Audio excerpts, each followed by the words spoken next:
स्वागत है आपका ज्योति क्लासेस में। आज हम लोग बिल्कुल नया चैप्टर स्टार्ट करने जा रहे हैं जिसका नाम है द्विघात समीकरण यानी क्वाड्रेटिक इक्वेशन। तो चलिए पहले जान लेते हैं कि द्विघात समीकरण किसे कहते हैं। ठीक है, द्विघात समीकरण किसे कहते हैं? दो घात वाले बहुपद के समीकरण को द्विघात समीकरण कहते हैं। ठीक है, दो घात वाले बहुपद के समीकरण को द्विघात समीकरण कहा जाता है। तो सबसे पहले बात यह है कि ये दो घात किसे कहते हैं कि ये दो घात वाला है। ठीक, बिना दो घात वाला जाने और बिना बहुपद जाने क्या हम जान सकते हैं कि द्विघात समीकरण किसे कहते हैं? बिल्कुल नहीं। ठीक है, तो इन दोनों को जानना जरूरी है। दो घात वाला कौन है? दो घात वाला 2x² प्लस x प्लस कुछ भी मान लेते हैं। इसमें घात क्या है? घात यहाँ 2 है, यहाँ कुछ नहीं है, इसका मतलब 1 है। इसको ऐसे लिख सकते हैं 2x पे 2, ये तो है ही, x पे कुछ नहीं है इसलिए x पे 1 और 1 x पे 0 इज इक्वल टू 0। सेम वही चीज़ लिखा गया है, x पे 2, x पे कुछ नहीं है मतलब 1 है, 1 का 1 के बाद x, जबकि लिखा नहीं जाता है ऐसा, 1 नहीं लिखा जाता। अगर x हो तो x पे पावर 0 का मान होता है 1, 1 इंटू 1 1। इसी चीज़ को इस फॉर्म में लिखा गया है। यहाँ पे x पे पावर आप देख रहे होंगे 2 भी है, x पे पावर 1 भी है और x पे पावर 0 भी है, लेकिन इसे क्या कहते हैं? इसको बोलते हैं ये द्विघात समीकरण है। ऐसा क्यों बोलते हैं? क्योंकि x पे सबसे बड़ी घात कौन सी है? जाहिर सी बात दिख रहा है ना, 2 1 0 में सबसे बड़ा कौन है? 2। तो इसलिए इसको, इस समीकरण को, ये जो समीकरण यहाँ लिखा गया है उसे बोलते हैं कि ये द्विघात है। अब ये देख लीजिए,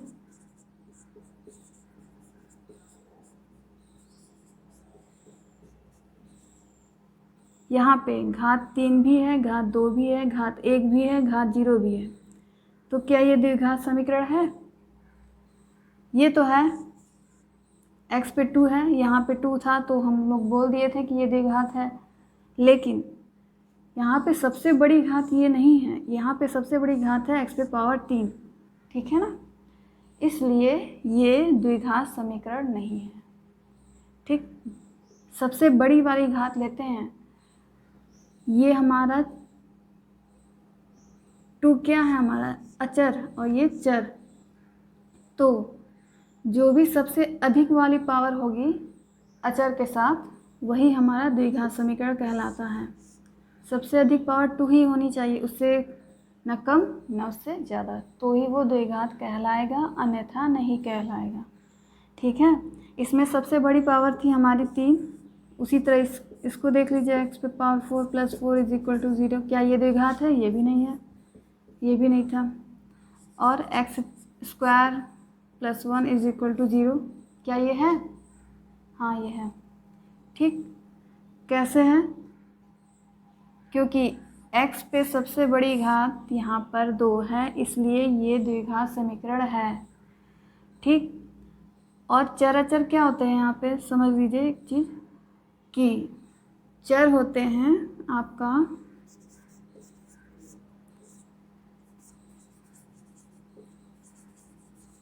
वेरिएबल, मतलब जो बदलते रहते हैं, हर क्वेश्चन में इक्वल नहीं आएंगे। x y z a b c p q r s t जो भी है ये सारे बदलते। क्या x का मान हमेशा सेम रहता है हर क्वेश्चन में? नहीं, ऐसा बिल्कुल नहीं है। ठीक, ये हो गए चर आपके। और अचर यानी कांस्टेंट,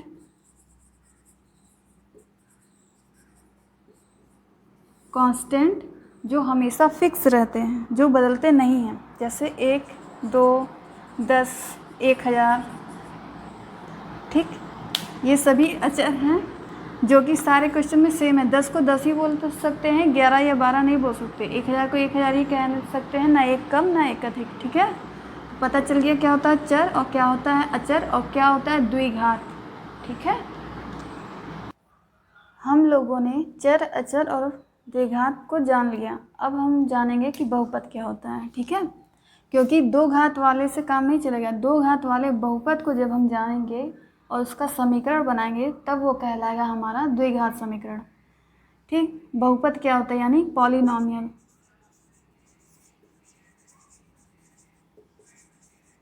पॉलिनॉमियल क्या होते हैं, सबसे पहले ये जान लीजिए एक पद क्या होता है। ये है हमारा एक पदी। ठीक है, इसमें एक टर्म हो, उसके बाद 3x। अब ये क्या है, ये भी एक पदी ही है, x+3। अब ये हमारा है द्विपदी।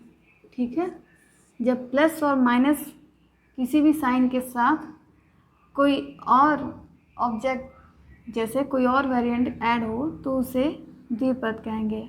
अगर उसमें 3 पद ऐड हो जाए तो x³ x² + 4, तब ये कितने पद हैं 1 2 3, ये हमारा हो गया त्रिपदी। बात समझ आई। बहुपद का मानक रूप क्या होता है, a0 x⁴n + a1 x⁴n - 1 + a2 x⁴n - 2 plus ऐसे ही करते करते an x⁴n - n, जहाँ n में से n गया 0, x⁴0 का मान 1, तो हमारा सिर्फ बढ़ जाएगा a⁴n। ठीक है, अब ध्यान दीजिए इसको, यहाँ a0 a1 a2 ये सब क्या है, a0 a1 a2 ये हमारा क्या होगा an, ये हमारा क्या होगा चर या अचर, ये हमारा है अचर। ठीक है, कांस्टेंट है। और n क्या होगा, अगर हमें द्विपद चाहिए, अगर हमें 1 से स्टार्ट कर एक पद ही चाहिए तो n की जगह हम लोग 1 रखेंगे। द्विपद चाहिए तो n की जगह हम लोग 2 रख देंगे। ठीक है, अगर 3 पद चाहिए तो n की जगह 3 रख देंगे। तो अभी हम द्विघात समीकरण पढ़ रहे हैं तो हमें क्या चाहिए, n = 2 रख के देखा जाए क्या होता है। ठीक है, इसमें a0 की वैल्यू कुछ भी अचर हम बोले हैं कांस्टेंट, 2 ले लेते हैं। 2 x⁴n की जगह हम लोग क्या रख रहे हैं 2। फिर a1 ये भी कोई दूसरा अचर हो सकता है, जैसे 3 ले लेते हैं। x⁴n n की जगह क्या रखेंगे 2 2 - 1 प्लस a2 कोई दूसरा अचर है 4 ले लेते हैं। x⁴n की जगह 2 2 - 2 0 = 0। ठीक है, अब इसको सॉल्व करिए, देखिए क्या आता है। 3x 2 में से 1 गया 1 लिखा नहीं जाता, और 4 2 में से 2 गया 0, x⁴0 का मान आता है 1, 4 1 जा 4 = 0। क्या ये द्विघात समीकरण है, ठीक, ये द्विघात समीकरण है। तो फंडामेंटल फॉर्मूला हमारा ये है, इसी में अगर हमें 1 घात 2 घात 3 घात 4 घात जितने भी घात वाले इक्वेशन चाहिए उसमें n की वैल्यू वही हम पुट कर देंगे और हमारा इक्वेशन तैयार हो जाएगा। ठीक है, तो अभी तक हम लोगों ने क्या जाना, द्विघात किसे कहते हैं, हाईएस्ट पावर ऑफ अचर, सॉरी चर मतलब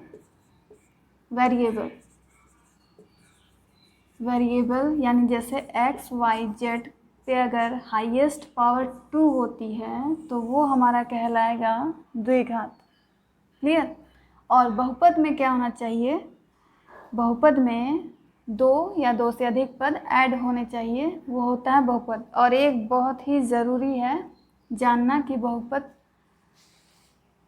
किसे कहते हैं और क्या पावर नहीं होनी चाहिए।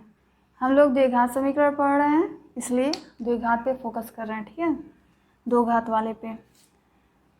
तो बहुपद में ये जान लेते हैं, जैसे कि ये हमारा द्विघात समीकरण है। क्यों है ये समीकरण द्विघात? क्योंकि इसमें ये जो x है उस पर सबसे हाईएस्ट पावर हमारा 2 है, जो कि 2 घात है। 2 घात ही हमारा द्विघात है और ये समीकरण बना है यानी इज इक्वल टू 0 है, तो इसलिए इस पूरे समीकरण को हम लोग द्विघात समीकरण बोल सकते हैं। ठीक है। अब द्विघात में लिमिटेशन क्या है? कौन सी पावर नहीं होती है? जो बहुपद नहीं कहलाता। बहुपद को एक थोड़ा सा और समझ लीजिए। बहुपद में 1 2 3 4 5 6 होने चाहिए, लेकिन वो फ्रैक्शन में नहीं होना चाहिए। जैसे x to the power 1/3 plus x plus 1 is equal to 0, ये हमारा बहुपद नहीं है, बिल्कुल भी नहीं है। √x plus y plus 3 is equal to 0, ये भी हमारा बहुपद नहीं है, क्योंकि यहाँ x पे पावर रूट है, सॉरी x √x है। √x का मतलब होता है x टू द पावर 1/2, जो कि भिन्नात्मक रूप है। तो भिन्न वाले रूप नहीं कहलाते हैं। क्या नहीं कहलाते हैं? बहुपद नहीं कहलाते हैं। ठीक है ना, इस चीज़ को बहुत ध्यान देने की ज़रूरत है। ठीक उसी तरह जैसे कि अगर मान लीजिए x² है प्लस √x है प्लस 1 है, क्या ये है बहुपद? अब यहाँ द्विघात नहीं, द्विघात को थोड़ा सा आराम दे रहे हैं। यहाँ पे ये बहुपद है, x पे यहाँ 2 दिख रहा है सबसे हाईएस्ट पावर, तो ठीक है कि ये द्विघात है, लेकिन ये बहुपद नहीं है, क्योंकि यहाँ पे पावर x पे पावर क्या आ गया? 1/2 रूट आ गया है, यानी पावर 1/2 आ गया है। इसका मतलब कि ये बहुपद नहीं है। ठीक है। बहुपद के लिए x पे पावर यानी जो अचर होता है हमारा, उस पे पावर आपका 1 2 3 4 5 के रूप में होना चाहिए, भिन्नात्मक रूप में नहीं होना चाहिए। ठीक, बात क्लियर हो गई। अब चलिए हम लोग द्विघात समीकरण को देख लेते हैं। उसका मानक रूप होता है क्या? द्विघात समीकरण का। ये तो अभी बेसिक चल रहा था। द्विघात समीकरण का मानक रूप ये है ax² plus bx plus c is equal to 0। ये है द्विघात समीकरण का मानक रूप। इसी से हम a b c कंपेयर करेंगे। ठीक, द्विघात क्यों है? साफ साफ दिख रहा है। x पे पावर हाईएस्ट पावर क्या है हमारा? 2 है। अब क्या लिखें? घात इज इक्वल टू 2। इस समीकरण की घात क्या है? 2 है। 2 सबसे बड़ी वाली ही घात ली जाती है। ठीक है ना, सबसे बड़ी घात 2 है तो घात 2 है, इसलिए ये द्विघात है। और बहुपद भी है, क्योंकि यहाँ पे पावर x पे 2 है, यहाँ पे पावर x पे 1 है, यहाँ पे कुछ नहीं है, यानी 0 होगा। ठीक है, x पे पावर 0 हो सकता है, 1 हो सकता है, 2 हो सकता है, 3 हो सकता है, 4 हो सकता है, तो वो बहुपद कहलाएगा। परंतु ये नहीं होना चाहिए 1/2, 3/4, 7/2 या जो भी भिन्नात्मक रूप होते हैं वो नहीं होना चाहिए, नहीं तो वो बहुपद नहीं कहलाएगा। बहुपद तभी कहलाएगा जब x टू द पावर होना चाहिए 0 1 2 3 4 5 6 ऐसे। ठीक, तो ये दोनों कंडीशन को फॉलो कर रहा है और ये एक समीकरण भी है, इज इक्वल टू 0 भी है, इसलिए इसे हम क्या बोलते हैं? द्विघात समीकरण का मानक रूप बोला जाता है। ठीक है ना, जहाँ पर a b c आपका अचर है। अचर मीन्स ये बिलोंग्स करेंगे R में, R where R is real number यानी वास्तविक संख्याएं। वास्तविक संख्या मैंने पार्ट 1 में बताया हुआ था कि वास्तविक संख्या किसे कहते हैं। वास्तविक संख्या के अंदर आपका प्राकृतिक नंबर भी आएगा, पूर्ण संख्या भी आएगा, पूर्णांक भी आता है, परिमेय संख्या भी आता है, अपरिमेय संख्या भी आता है वास्तविक संख्या के अंदर। ठीक है, तो a b c कुछ भी हो सकता है, 0 1 2 1/2 √3 5/4 कुछ भी हो सकता है। a b c, ये a b c की बात कर रहे हैं, पावर की बात नहीं की जा रही है यहाँ पे। ठीक है, a b c ये हो सकते हैं और a not equal to 0, a 0 नहीं होना चाहिए। ये कंडीशन फॉलो करेगा, ये दोनों कंडीशन अगर ये इक्वेशन फॉलो कर रहा है तो इसे द्विघात समीकरण कहेंगे। ए ज़ीरो नहीं होना चाहिए। क्यों नहीं होना चाहिए? अगर ये ज़ीरो हो गया तो ज़ीरो से मल्टीप्लाई होगा तो ये भी तो ज़ीरो हो जाएगा। तो बी एक्स प्लस सी, क्या बी एक्स प्लस सी द्विघात रहेगा? नहीं रहेगा ना। इसलिए द्विघात के लिए इसका रहना ज़रूरी है। और ये कब रहेगा? जब ए रहेगा। एक मतलब ए निगेटिव ज़ीरो नहीं होना चाहिए, ठीक है ना, क्योंकि ज़ीरो से मल्टीप्लाई होगा तो वो ज़ीरो कर देगा इसको। इसलिए ए ज़ीरो नहीं होना चाहिए। बी ज़ीरो हो सकता है, सी ज़ीरो हो सकता है, परंतु ए ज़ीरो नहीं होना चाहिए। ठीक, बात समझ आ गई ना कि दो घात वाले बहुपद के समीकरण को हम लोग क्या कहेंगे? द्विघात समीकरण कहेंगे। दो घात वाला है, बहुपद है, हाँ बहुपद है, एक्स पे पावर 2 है, एक्स पे पावर 1 है, एक्स पे पावर 0 है, कोई भी भिन्नात्मक नहीं है पावर, तो ये बहुपद भी है और ये एक समीकरण के रूप में इज इक्वल टू, यहाँ 0 हो गया है इसलिए ये समीकरण हो गया है। ये पूरे कंडीशन को फॉलो करता है, इसलिए इसे हम द्विघात समीकरण कह सकते हैं। यहाँ तक कि इसे द्विघात समीकरण का मानक रूप कहा जाता है। ठीक है, इसी से हम आगे क्वेश्चन सॉल्व करने के टाइम पे ए बी सी यहीं से निकालेंगे ए बी की वैल्यू और इसे सॉल्व करेंगे। कुछ और फॉर्मूले से जान लेते हैं द्विघात समीकरण को। आइए देखते हैं। X square is equal to 1, क्या ये द्विघात समीकरण है? एक्स टू द पावर 2 है, इसलिए ये द्विघात समीकरण है। एक्स पे power 3 plus x square plus 5 is equal to 0। Highest power क्या है? हमारा 3 है, यानी ये द्विघात समीकरण नहीं है। ठीक, x plus 1/x is equal to 1, क्या ये द्विघात समीकरण है? इसको पहले इस स्टैंडर्ड फॉर्म में लाएं।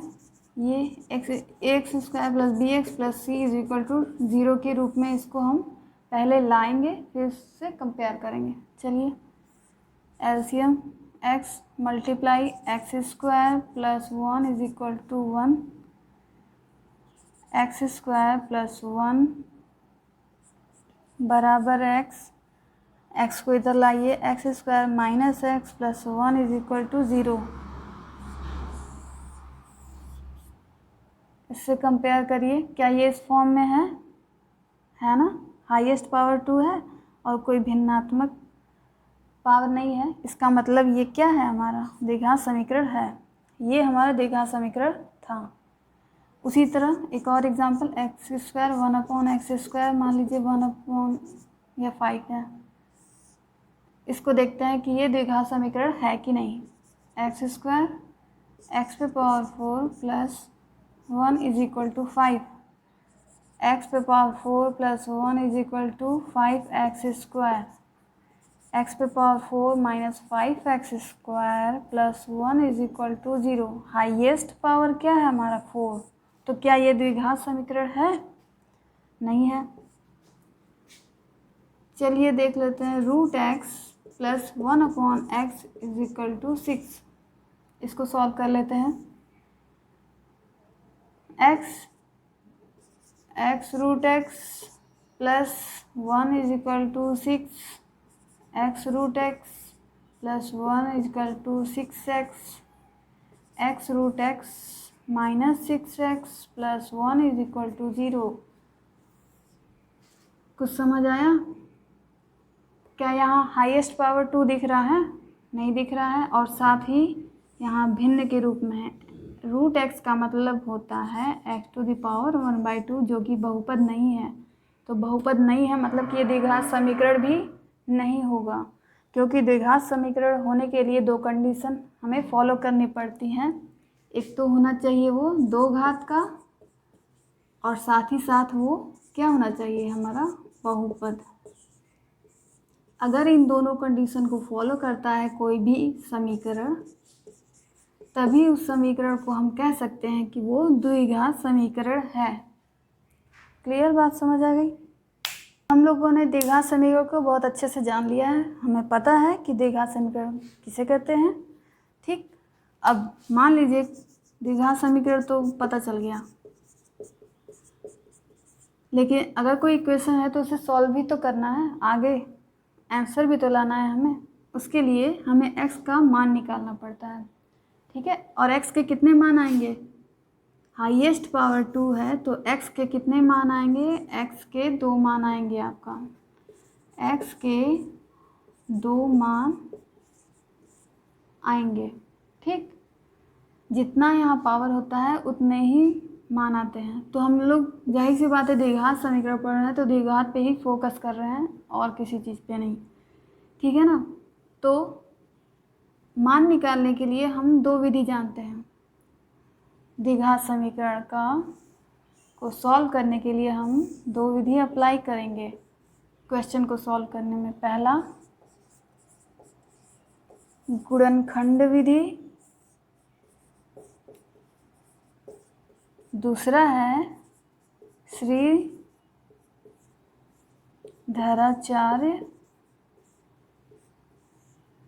विधि।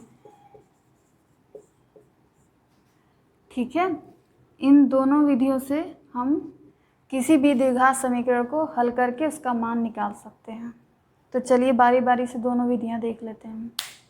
किसी भी द्विघात समीकरण को दो विधियों से सॉल्व कर सकते हैं, गुणनखंड और श्रीधराचार्य। तो सबसे पहले हम लोग गुणनखंड देख लेंगे, उसके बाद दूसरा वाला। ठीक, आपके सामने दिख रहा है एक द्विघात समीकरण है, ठीक है ना।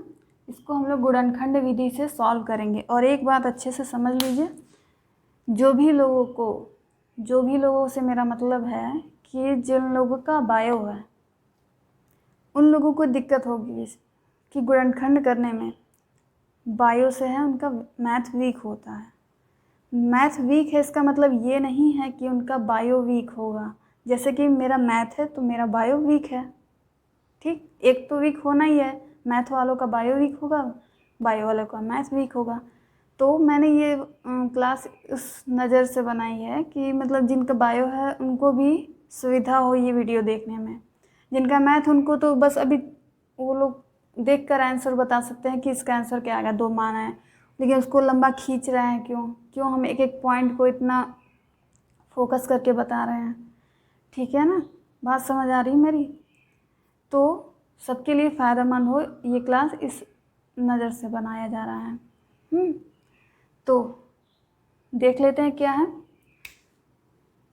सबसे पहले गुणनखंड विधि में क्या करते हैं, आगे वाला लेते हैं हम लोग। यहाँ क्या है, चर या अचर, चलिए अचर क्या, अब ये याद रखना पड़ेगा कि 1 2 3 4 होता है अचर हमारा कांस्टेंट, और XYZ होता है चर। अचर यहाँ क्या है, 1 है और पीछे। अब इससे कंपेयर कर लीजिए, रुकिए, ax² + bx + c = 0। इससे कंपेयर करते हैं। AC निकालना है, इसका गुणा करना है, AC(x²) क्या आएगा यहाँ पर, देखिए क्या आ रहा है। इसका गुणा करना है, मल्टीप्लाई करना है, तो क्या आएगा हमारा, x² में 5 का अगर गुणा करेंगे तो आएगा 5x² आएगा। ठीक, अब इसको इस तरह से हमें तोड़ना है कि सारा प्लस है ना, यहाँ कोई माइनस तो है नहीं, तो मैंने इजी ही लिया है कि अगर सिंपल समझ आ जाएगा तो उससे आप कठिन भी कर सकते हो, ठीक है ना। तो क्या बता रहे थे, भूल गया। हाँ, तो मल्टीप्लाई करने के बाद ये आ गया। इसको इस तरह से हमें तोड़ना है, इस तरह खोलना है दो पदों में कि जोड़ने पर हमारा 6 आना चाहिए 5 को। और वो कैसे आएगा, देखिए कैसे आता है। पहला ऐसे ही रहेगा, ये ऐसे ही रहेगा, बराबर 0 ऐसे ही रहेगा। 6x को खोलना है हमें ताकि गुणा करने पे आए 5x² और जोड़ने पर आए हमारा 6x। ऐसा कब होगा, x + 5x अगर हम कर दें तो ये बहुपद का जोड़ घटाना गुणा भाग भी होता है। अगर बहुपद का जोड़ घटाना गुणा भाग सीखना हो तो आप कमेंट बॉक्स में कमेंट कर दीजिए, मैं उसको अलग से एक अच्छा सा विस्तार से वीडियो बना दूंगी, ठीक है। ये है बहुपद का जोड़। कैसे जोड़ा जाता है? सजातीय पद है दोनों, दोनों में x है, तो यहाँ कुछ नहीं है, यानी यहाँ 1x है। 1 और 5 क्या होता है? 5 1 6 x 6x। क्या यही 6x हमें लाना था जोड़ने पर? यही तो है। 6x आ गया। अब x और 5x का गुणा कर देंगे हम लोग, तो क्या आएगा? 5 1 जा, यहाँ कुछ नहीं यानी 1 है, 5 1 जा 5, x का गुणा x में होगा, आएगा x²। ठीक है, इंटू करने पे ये आया, यही तो हमें लाना था, AC। ठीक है, तो चलिए इसको लिख दीजिए, x + 5x।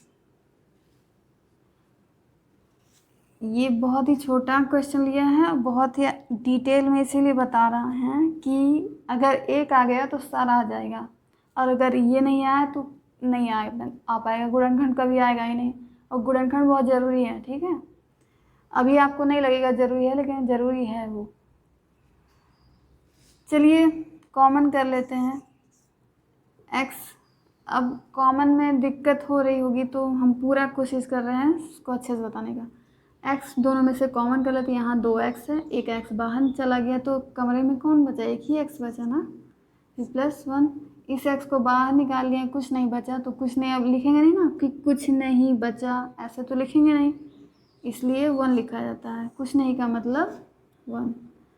फिर प्लस, यहाँ सारा साइन प्लस है, सिंबल प्लस है, तो फिकर नॉट, बिंदास होके प्लस प्लस प्लस लिखते जाएंगे। जहाँ प्लस और माइनस दोनों होता है वहाँ दिक्कतें होंगी, वहाँ फिर बताएंगे, ठीक है क्या होता है। 5 है, 5 कॉमन ले लीजिए।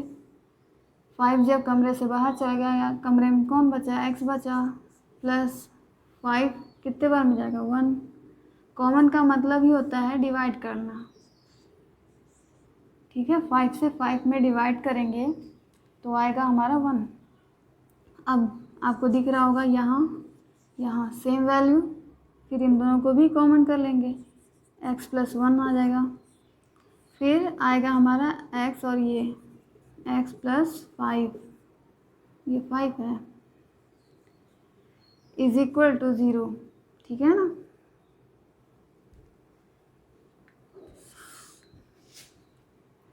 अब क्या करते हैं, x + 1 = 0, x + 5 = 0। x बराबर +1 है, उधर जाएगा तो हो जाएगा -1। उसी तरह ये x है, +5 है, उधर जाएगा तो हो जाएगा -5। तो x की वैल्यू कितनी आ गई? 2 वैल्यू आ गई, एक -1 और एक -5, ठीक है। 2 वैल्यू आनी भी चाहिए, क्योंकि इस पर हाईएस्ट पावर हमारा 2 है, इसलिए x की 2 वैल्यू आ गई। क्लियर? ये तो था गुणनखंड विधि, जितना भी विस्तार से चाहिए था मैंने बताया। फिर भी नहीं समझ आया तो कोई वैसी बात नहीं है कि नहीं समझ आया। मुझे भी बायो का कोई ऐसा टॉपिक मिल जाए तो उसको 1000 बार पढ़ते हैं तो भी नहीं समझ आता, ठीक। तो नहीं आया तो कोई बात नहीं, बहुत से क्वेश्चन पड़े हुए हैं, 1 से नहीं आया 2 से आ जाएगा, 3 से आ जाएगा, 10 से आ जाएगा, 20 से आ जाएगा, ठीक है। ये था हमारा गुणनखंड विधि। अब हम श्रीधराचार्य को देख लेते हैं। क्वेश्चन वही है, बस मेथड अलग अप्लाई करेंगे हम लोग, इसमें श्रीधराचार्य रूल अप्लाई करेंगे। चलिए कंपेयर कर लीजिए इससे, ax² + bx + c = 0, ठीक है ना। कंपेयर करिए, यहाँ पर a क्या आया? a की जगह यहाँ क्या है? कुछ नहीं है, मतलब 1 है। b की जगह 6, c की जगह 5, c की जगह हमारा 5 है, ठीक है ना। a b c, इसी से हमेशा कंपेयर करेंगे, ठीक है, इसीलिए इसको मानक रूप माना गया है। अब श्रीधराचार्य का नियम होता है x = -b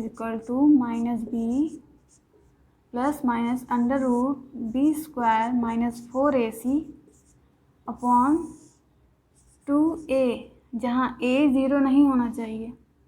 a क्या होना चाहिए? 0 नहीं होना चाहिए, क्यों नहीं होना चाहिए? अगर ये 0 हो गया तो 0 से किसी भी संख्या में भाग देंगे तो हमारी इनफाइनाइट वैल्यू आएगी, इनफाइनाइट। ठीक है, तो क्वेश्चन कैसे सॉल्व होगा जब इनफाइनाइट आ जाएगी? तो इसीलिए a 0 नहीं होना चाहिए, ये कंडीशन है। चलिए put the value, get the answer. -b -6 plus minus b का स्क्वायर यानी 6 का स्क्वायर 36 -4 इंटू a की जगह 1 इंटू c की जगह 5 अपॉन 2 इंटू a की जगह 1। देखिए क्या आता है, -6 रूट में 36 minus 4 × 5 = 20 upon 2 is equal to, यहाँ पे प्लस माइनस है, ठीक है ना। चलिए -6 प्लस माइनस रूट में 36 में से 20 गया 16/2। फिर 16 का वर्गमूल क्या होता है? 16 का वर्गमूल हमारा होता है 4/2। ठीक है, यहाँ तक हो गया। अब इसके बाद ये प्लस माइनस बिना मतलब का नहीं लिखा जा रहा था, इसका काम पड़ रहा है। एक बार 6 + 4/2 करते हैं और एक बार 6 - 4/2 करते हैं। 6 × 4 = 10/2, ठीक है। और इधर 6 में से 4 गया 2/2। सॉरी माइनस है यहाँ पे, माइनस यहाँ भी माइनस रहेगा, तब रुकिए एक छोटी सी गलती, प्लस माइनस की वजह से आपकी बहुत बड़ी गलती हो सकती है। माइनस और प्लस माइनस होता है, तो 6 में से 4 गया 2, चिन्ह किसका रहेगा? बड़े वाले का, यानी माइनस का, -2/2। ठीक है, ठीक उसी तरह यहाँ माइनस होता है हमारा प्लस, 6 × 4 = 10, लेकिन साइन किसका रहेगा? बड़े वाले का, 6 बड़ा है, 6 का साइन /2। उसके बाद 2 से 2 कटा, एक बार में आया -1 आया, ठीक है। और इधर 5 बार में जाएगा, आएगा -5। तो यही मान हमारा गुणनखंड विधि से भी आया था और यही मान हमारा श्रीधराचार्य से भी आया। x की 2 वैल्यू आई, -1 -5। ठीक है, तो मेथड कोई भी अप्लाई करिए आप, चूँकि बेसिक जाना बहुत ज़रूरी होता है। ठीक है, कॉन्सेप्ट इसी से क्लियर होगा आपका। ट्रिक तो सबके लिए फॉलो नहीं होता। जूनियर सुपर टेट में ये आपका है द्विघात समीकरण, सिलेबस में है, इसलिए मैंने बताया। तो लेकिन स्टार्ट हम लोग बेस से ही करेंगे। बेस स्ट्रॉन्ग नहीं रहेगा तो फिर गड़बड़ हो जाएगी बाद में चल के, आगे के क्वेश्चन नहीं आएंगे, सॉल्व नहीं होंगे वो, तो कोई फ़ायदा नहीं है पढ़ने का। ठीक है, तो जो भी पढ़ना हो कॉन्सेप्ट से पढ़ना चाहिए हम लोग को। तो फिर आगे और भी रूल है कि विविक्त कर कैसे निकाला जाता है। ठीक है, डी का मान आता है 3 टाइप से। डी का मान एक बार >0 आएगा, एक बार = 0 आएगा, एक बार <0 आएगा। ठीक है, ये होता है डी फॉर डिस्क्रिमिनेंट यानी विविक्त कर। तो इसको हम लोग पढ़ेंगे अगले क्लास में और भी बहुत सारे क्वेश्चन सॉल्व करेंगे। फिलहाल इतना ही। क्लास अच्छी लगी हो तो लाइक शेयर सब्सक्राइब कर दीजिएगा। Thanks for watching.